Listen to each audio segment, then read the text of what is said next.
Mohga. Today we're going to be talking about the simple phenomena of magnetism. In this lesson, we're going to be talking about the forces between magnetic poles and magnets and magnetic materials. And we're going to talk about what's induced magnetism, the difference between the properties of temporary magnets and permanent magnets, and between magnetic and non-magnetic materials. We're also going to understand the magnetic field as a region in which magnetic pole experiences a force and the pattern and direction of the magnetic field, and finally how to plot the magnetic field lines and the uses of magnets. Let's start. Any magnet has two poles, north and south. Like poles, such as north and north or south and south, would repel. Opposite poles, such as north and south or south and north, will attract. We have magnetic forces that arise from this attraction or repulsion between the two poles. Now, when we're talking about materials, we have something known as magnetic materials. Magnetic materials, if you get them close to a north pole, they'll get attracted. To a south pole, they'll also get attracted. So they don't have a specific polarity.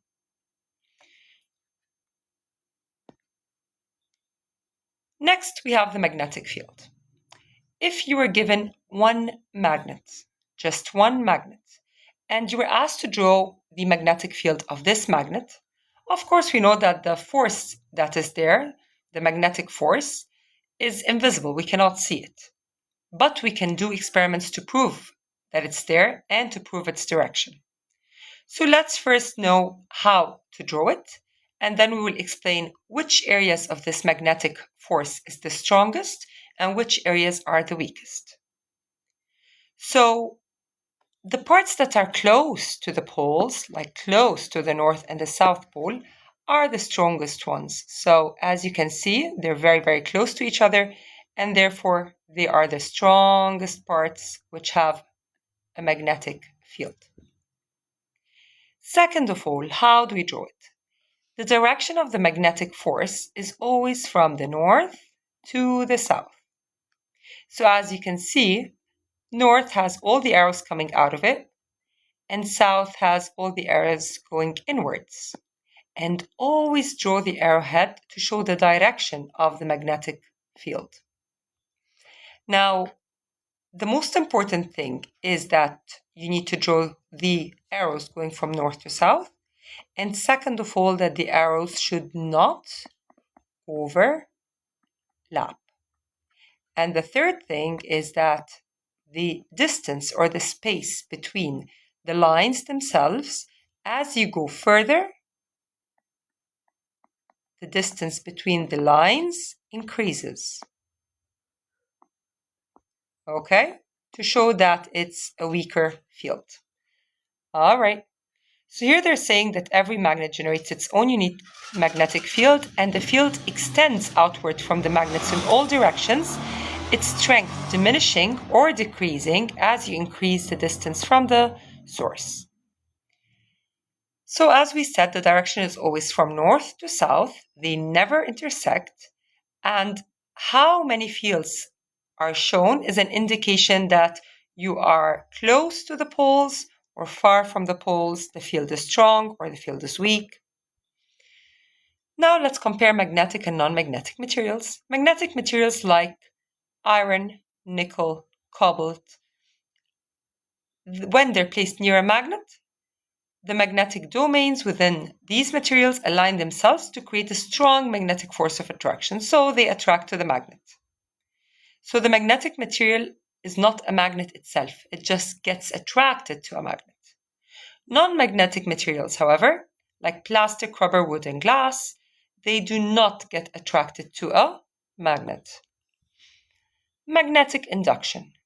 Magnetic induction creates a magnet from a magnetic material. So the magnetic material that we said, it is not a magnet itself, it's just a magnetic material. I can turn it into a magnet. How will I turn it into a magnet? By the process of magnetic induction. Okay? How does this happen? When we use a permanent magnet, we can either stroke a material with a permanent magnet to align its magnetic domains. Magnetic domains are the inner parts of the magnet that shows the direction of the magnetism. So it aligns its magnetic domains in a way to induce magnetism. So it will eventually have like north and south poles. Or my second procedure to do magnetic induction is that I pass a DC current through a coil surrounding the material. This will also induce magnetism by aligning the domains within the coil's magnetic field.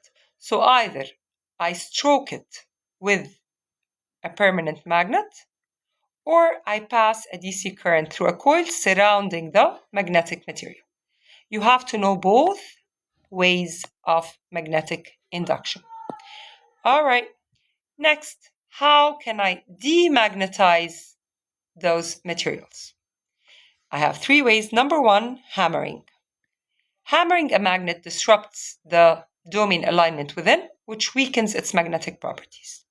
2, I can heat it up.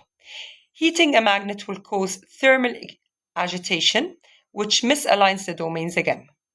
Third of all, I can apply and remove an alternating current, which will mix up the fields, it will fluctuate the fields and disrupt the domain alignment, leading to demagnetization. So those are the 3 ways that I can demagnetize a magnet. Now, magnetic induction application for electromagnets. An electromagnet, as you can see from the name, electromagnet, means that there is electricity and magnetism. So it's basically a coil of wire that acts like a magnet when an electric current passes through it. The magnetic field disappears once the current stops. How does it work? Electric current, which is moving charges, creates a magnetic field. The coil, the wire is wrapped into a coil. The core, which is the center, the coil is often wrapped around a core made of iron or any other magnetic material. This concentrates the magnetic field and makes the magnet stronger. The magnetic field is concentrated along the center of the coil, which is the core, and it can be turned on or off by controlling the current. Okay? So what is the application of magnetic induction? Where do we use it? We use it in electronics, like we use electromagnets in electronic devices like computers and phones and memory storage devices. For metal separation, so we use them as magnetic separators to separate metals from each other. We use them highly in motors, such as those used in food processors. We use them in microphones and loudspeakers. And why do we use them? Because we can turn them on and off. So the magnetic field can be easily controlled and changed by controlling the electric current. How do we plot it? I told you we can experiment and show the magnetic field. So this is very easy. Either we can use iron fillings, or we can use a plotting compass, or we can use both. If we're using iron fillings, we'll just place a piece of paper on top of the magnet. So I put the magnet down and on top of it a white paper. And then I'll just throw iron fillings above the paper. Immediately the iron fillings will take the shape of the field lines, and this way I can see how the field lines will look like, as you can see in the picture on the right. How about if I'm using a plotting compass? I can also place a magnet on top of a piece of paper, and then I can draw a dot at one end of the magnet near its corner and place a plotting compass next to the dot, so that one end of the needle of the compass points towards the dot.